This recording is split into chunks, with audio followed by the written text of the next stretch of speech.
दोस्तों आप सभी का बहुत बहुत स्वागत है हमारे चैनल में। इस वीडियो के अंदर अभी हम लोग साइंस एंड विज्ञान इससे रिलेटेड इम्पोर्टेंट 40 क्वेश्चन देखने वाले हैं, जो कि आपके आने वाले एग्जाम से railway, group D, NTPC, SSC, UP police और आने वाले सभी प्रतियोगिता परीक्षा के लिए काफ़ी इम्पोर्टेंट है।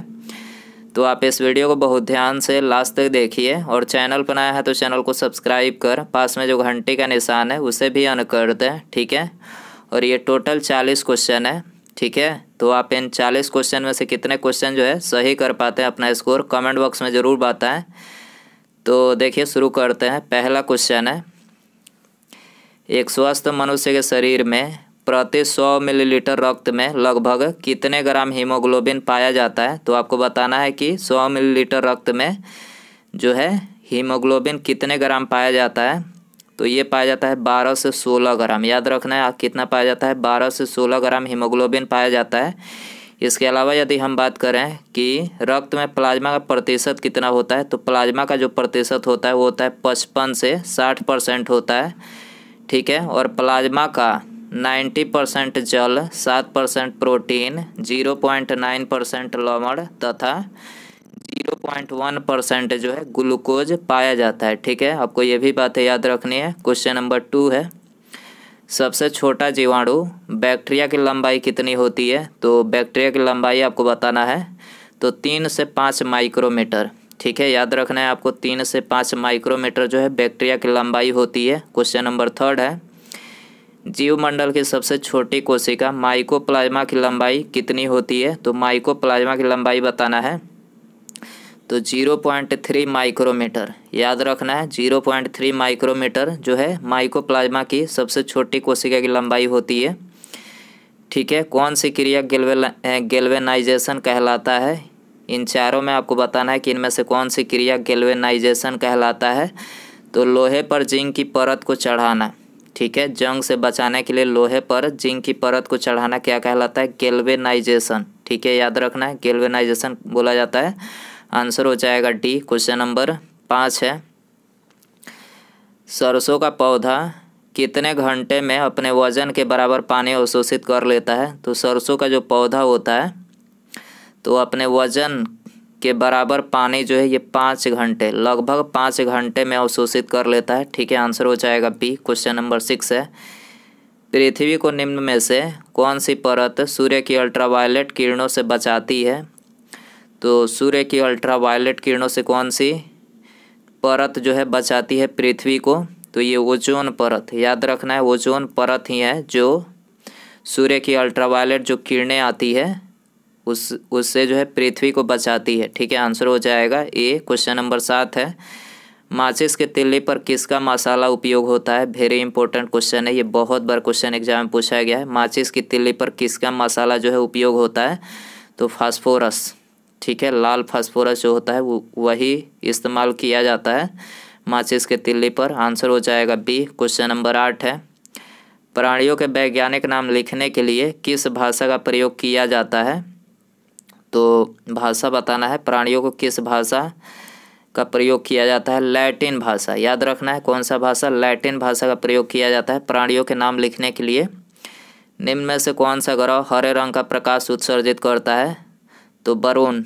याद रखना है बरून जो ग्रह है ये हरे रंग का प्रकाश जो है उत्सर्जित करता है। इसके अलावा यदि हम बात करें मंगल ग्रह को, इसे लाल ग्रह के नाम से जाना जाता है। मंगल को जो है लाल ग्रह के नाम से जाना जाता है। शुक्र की बात करें तो शुक्र को जो है ये सांझ का तारा या फिर भोर का तारा इसे बोला जाता है, ठीक है। क्वेश्चन नंबर 10 है, विकसित होने पर रीढ़ की कुल हड्डियों की संख्या कितनी होती है। तो विकसित होने पर रीढ़ की जो कुल हड्डियों की संख्या होती है वो 26 होती है। कितनी होती है, 26। याद रखना है आपको, बी आंसर हो जाएगा। कार्निया और लेंस के बीच की दूरी को क्या कहा जाता है। कार्निया और लेंस की जो बीच की दूरी होती है उसको क्या कहा जाता है, एक्वस चैम्बर। क्या बोला जाता है, एक्वस चैम्बर। याद रखना है। क्वेश्चन नंबर 12 है, रुधिर को थक्का बनाने में कौन सी कोशिका सहायक होती है। रुधिर को थक्का बनाने में कौन सी कोशिका सहायक होती है। तो ये प्लेटलेट्स, ठीक है। प्लेटलेट्स जो होता है ये रुधिर को थक्का बनाने में सहायक होता है। इसके अलावा यदि हम बात करें रुधिर को थक्का बनाने में विटामिन कौन सा सहायक होता है, विटामिन के प्रोटीन पूछा जाए कि कौन सा प्रोटीन सहायक होता है, तो प्रोटीन फाइब्रिनोजेन नामक एक प्रोटीन होता है, ठीक है। यही जो है मतलब इसको थक्का बनाने में सहायता करता है। और थक्का बनने में कितना समय लगता है खून को, तो रक्त को जो है 2 से 5 मिनट लगता है थक्का बनने में, ठीक है, याद रखना है। प्रोजेस्टेरॉन हार्मोन का कार्य होता है, प्रोजेस्टेरॉन हार्मोन का कार्य होता है, तो देखिए इसका कार्य होता है, ये तीनों कार्य होता है, ठीक है। गर्भाशय की दीवार में रुधिर की मात्रा बढ़ाना, गर्भाशय को दीवार को मोटा करना, ठीक है, गर्भाशय को दीवार में वसा व ग्लाइकोजन का संचय करना, ठीक है, ये सभी जो है ये इसका कार्य होता है, याद रखना है। रक्तचाप उच्च रक्तचाप मानव शरीर के कौन से अंगों को प्रभावित करता है, तो इन दोनों को प्रभावित करता है, ठीक है, मस्तिष्क और वृक्क, ठीक है, इन दोनों को जो है उच्च रक्तचाप प्रभावित करता है, तो उपर्युक्त दोनों यहाँ पर करेक्ट हो जाएगा। इसके अलावा सामान्य मनुष्य का रक्तचाप पूछा जाए कितना होता है, तो सामान्य मनुष्य का जो रक्तचाप होता है वो होता है 120/80, याद रखना है कितना होता है, 120/80 होता है। अंडाशय के फटने व अंडाणु के निकलने के बाद क्या बनता है, तो ये बनता है कार्पस लुटियम, क्या बनता है, कार्पस लुटियम, ठीक है, आंसर हो जाएगा डी। क्वेश्चन नंबर 16 है, TSH का पूरा नाम क्या है, आपको बताना है TSH का पूरा नाम क्या है।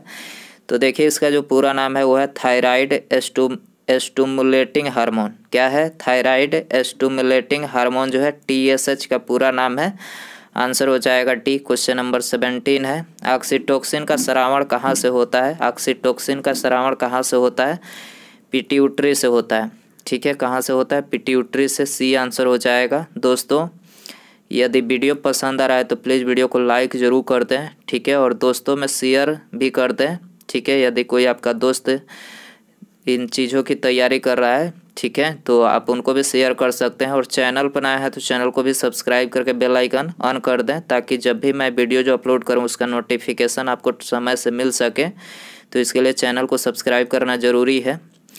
कैल्शियम और फास्फोरस उपापचय का नियंत्रण करने वाला हार्मोन कहाँ से स्रावित होता है, कैल्शियम और फास्फोरस उपापचय का नियंत्रण करने वाला हार्मोन कहाँ से स्रावित होता है, तो ये पैराथायराइड से स्रावित होता है, आंसर हो जाएगा ऑप्शन डी। क्वेश्चन नंबर 19 है, हमारे शरीर में नमक की मात्रा कितनी होती है, बहुत बार ये क्वेश्चन एग्जाम में पूछा गया है, वेरी वेरी इंपॉर्टेंट ये क्वेश्चन है, ठीक है, आपको याद रखना है, वेरी वेरी इंपॉर्टेंट। तो आप सभी को पता ही होगा 0.4% जो है मानव शरीर में, माने हमारे शरीर में नमक की मात्रा होती है, सी आंसर हो जाएगा।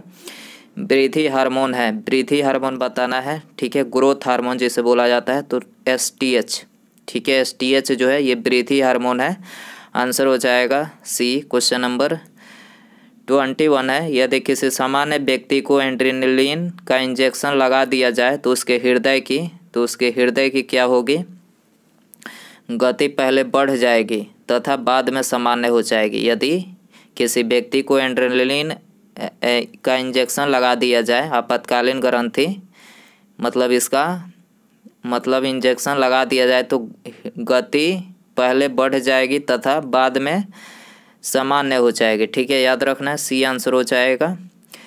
एक गर्भवती स्त्री जिसको बच्चा होने से पहले बहुत दर्द चल रहे हो, उसे बच्चा शीघ्र होने के लिए किस प्रकार का हार्मोन दिया जाए।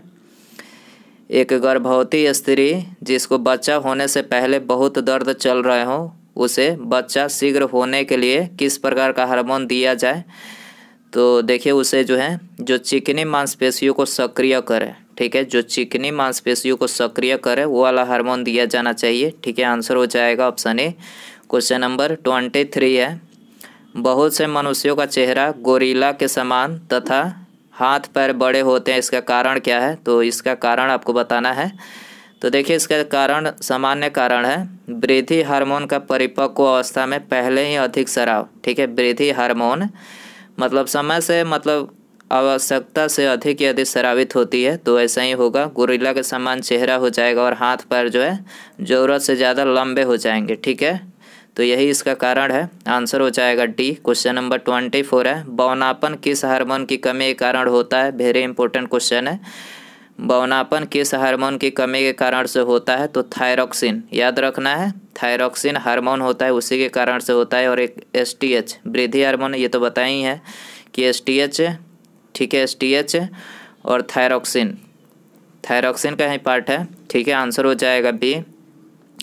इसी कारण से जो है मनुष्य में बौनापन होता है, आपको याद रखना है। स्त्रियों में अंडोत्सर्जन सामान्यतः होता है, तो अंडोत्सर्जन जो होता है रज्जु चक्र के बीच में होता है, रज्जु धर्म चक्र के बीच में जो है अंडोत्सर्जन होता है। आंसर हो जाएगा ऑप्शन सी। क्वेश्चन नंबर 26 है, कभी कभी गाय या भैंस के दूध निकालने से पहले इंजेक्शन लगाया जाता है, वह होता है, तो वह कौन सा इंजेक्शन? 27 है, वह कौन सी ग्रंथि है जो 7 वर्ष की आयु में समाप्त हो जाती है? तो 7 वर्ष की आयु में हाइपोथैलेमस ग्रंथि जो है समाप्त हो जाती है, ठीक है। एक दुर्घटना में 4 वर्षीय लड़के की पीयूष का अग्रभाग नष्ट हो गया, परंतु लड़का बच गया, आगे चलकर उसे क्या होने की संभावना है? तो देखिए, पीयूष एक ग्रंथि होता है, उसका अग्रभाग यदि नष्ट हो जाता है तो वृद्धि हार्मोन का स्रावन रुक जाएगा, ठीक है।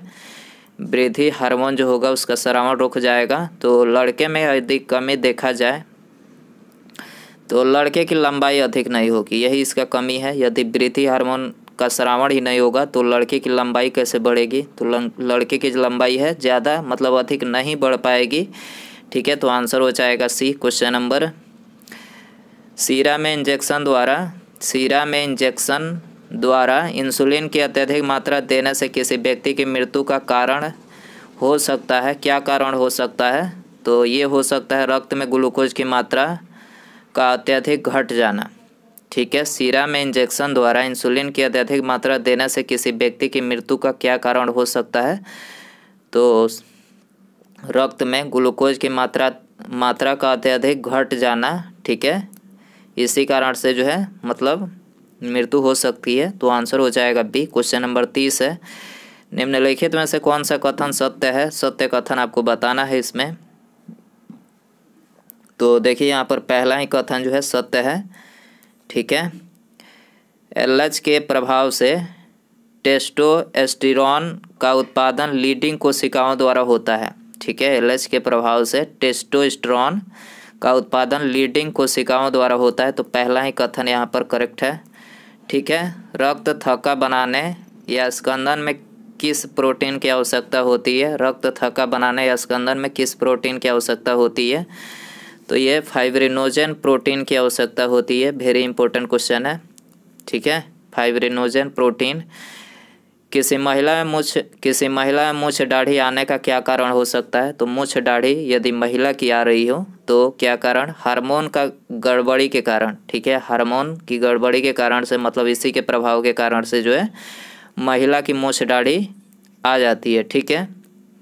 तो आंसर हो जाएगा सी। क्वेश्चन नंबर 33 है, पीयूष हार्मोन में से किसका स्राव हाइपोथैलेमस के द्वारा नियंत्रित होता है? पीयूष हार्मोन में से किसका स्राव हाइपोथैलेमस के द्वारा नियंत्रित होता है? तो ये होता है ल्यूटिनाइजिंग हार्मोन यानी एलएच, वृद्धि कार्टिकोट्रापिन यानी एसीटीएच और थायरोट्रापिन, ठीक है। इन तीनों हार्मोन मतलब पीयूष हार्मोन में जो है हाइपोथैलेमस के द्वारा होता है इन तीनों का स्राव नियंत्रण, ठीक है। हाइपोथैलेमस के द्वारा मतलब इन तीनों का स्राव जो है ये हाइपोथैलेमस के द्वारा जो है नियंत्रित होता है, याद रखना है। इंसुलिन न बनने का क्या कारण होता है? तो इंसुलिन न बनने का जो कारण होता है वो होता है डायबिटीज मेलिटस, ठीक है। डायबिटीज मेलिटस के कारण से जो है इंसुलिन न बनता है। आंसर हो जाएगा डी। डायबिटीज मेलिटस किसके न बनने के कारण होता है? तो डायबिटीज मेलिटस जो है ये इंसुलिन के न बनने के कारण से होता है, ठीक है। आंसर हो जाएगा बी। क्वेश्चन नंबर 36 है, निम्न में से अंतःस्रावी ग्रंथि प्रतिरक्षा से संबंधित है, कौन से अंतःस्रावी ग्रंथि प्रतिरक्षा से संबंधित है? तो ये संबंधित है थाइमस, ठीक है। थाइमस जो है ये अंतःस्रावी ग्रंथि प्रतिरक्षा से संबंधित है। आंसर हो जाएगा बी। क्वेश्चन नंबर 37 है, जीवन रक्षक हार्मोन किस ग्रंथि द्वारा स्रावित होता है? जीवन रक्षक हार्मोन किस ग्रंथि द्वारा स्रावित होता है? तो एड्रेनालिन, एड्रीनल जो ग्रंथि होती है, एड्रीनल ग्रंथि के द्वारा स्रावित होता है जीवन रक्षक हार्मोन। आंसर हो जाएगा ऑप्शन ए। क्वेश्चन नंबर 38 है, आयोडीन की कमी से होने वाला रोग है, आयोडीन की कमी से गाइटर रोग होता है। ठीक है, याद रखना है कौन सा रोग? गाइटर रोग, घेंघा रोग बोला जाता है उसे, गाइटर रोग होता है। ठीक है, आंसर हो जाएगा सी। कलम चल क्यों नहीं रहा है? गाइटर रोग होता है, याद रखना है आपको। कौन सी अंतःस्रावी ग्रंथि वृद्धावस्था में निष्क्रिय हो जाते हैं? कौन सी अंतःस्रावी ग्रंथि वृद्धावस्था में निष्क्रिय हो जाते हैं? तो ये थाइमस निष्क्रिय हो जाते हैं। इसी कारण से जो है मनुष्य जो है बुढ़ापा की ओर मतलब ज़्यादा तेज़ी से जाता है। बुढ़ापा यदि समय से पहले आ रहा है तो इसका मतलब है आपके अंदर जो है थाइमस ग्रंथि निष्क्रिय हो चुके हैं। ठीक है, याद रखना है आपको। नर में द्वितीय लैंगिक लक्षणों के लिए आवश्यक हार्मोन है, नर में द्वितीयक लैंगिक लक्षणों के लिए आवश्यक हार्मोन है, कौन सा हार्मोन है? तो यह है टेस्टोस्टेरोन। ठीक है, कौन सा है? टेस्टोस्टेरोन है। आंसर हो जाएगा ये। 41 है, मादा में द्वितीयक लैंगिक लक्षणों के लिए आवश्यक हार्मोन है, मादा में द्वितीयक लैंगिक लक्षणों के लिए आवश्यक हार्मोन कौन सा है? तो है एस्ट्रोजन। ठीक है, एस्ट्रोजन मादा में है। ठीक है, आंसर हो जाएगा ऑप्शन सी। क्वेश्चन नंबर 42 है, सार्वजनिक वितरण के लिए दिया जाने वाले खाने के नमक में थोड़ी मात्रा में आयोडाइड मिला दिया जाता है। ऐसा इसलिए करते हैं ताकि, तो देखिए ऐसा इसलिए करते हैं ताकि गलकंड यानी ग्वाइटर का होना रोका जा सके। ठीक है, सार्वजनिक वितरण के लिए दिया जाने वाला खाना के नमक में थोड़ी मात्रा में आयोडाइड मिला दिया जाता है। क्यों मिला दिया जाता है? तो गलकंड यानी ग्वाइटर का होना रोका जा सके। ठीक है, इसीलिए मिलाया जाता है। आंसर हो जाएगा सी। उसके बाद यहाँ पर हमारा अगला क्वेश्चन है, यौनारंभ के समय व्यक्ति के शरीर में विशिष्ट परिवर्तन आने के लिए उत्तरदायी हार्मोन कौन सा है? देखिए, यदि मनुष्य दाढ़ी मुछाने लगती है, एक तरह से देखा जाए तो दाढ़ी मुछाने लगती है, तो इसके लिए कौन सा हार्मोन उत्तरदायी है ये बताना है आपको। तो आपको 4 ऑप्शन दिया गया है, ये आपके लिए होमवर्क क्वेश्चन रहेगा। सही आंसर आप कमेंट बॉक्स में ज़रूर बताइए। ठीक है, सही आंसर कमेंट बॉक्स में ज़रूर बताइए और अपना स्कोर भी कमेंट में बताइए। और वीडियो यदि आपको पसंद आया रहेगा तो प्लीज़ वीडियो को लाइक कर दीजिएगा। चैनल पर नया है तो चैनल को तो सब्सक्राइब करना ही करना है। ठीक है, और अपने दोस्तों में से भी शेयर कर दीजिएगा। ठीक है, मिलते हैं अगले वीडियो में। नमस्कार, जय हिंद, जय भारत।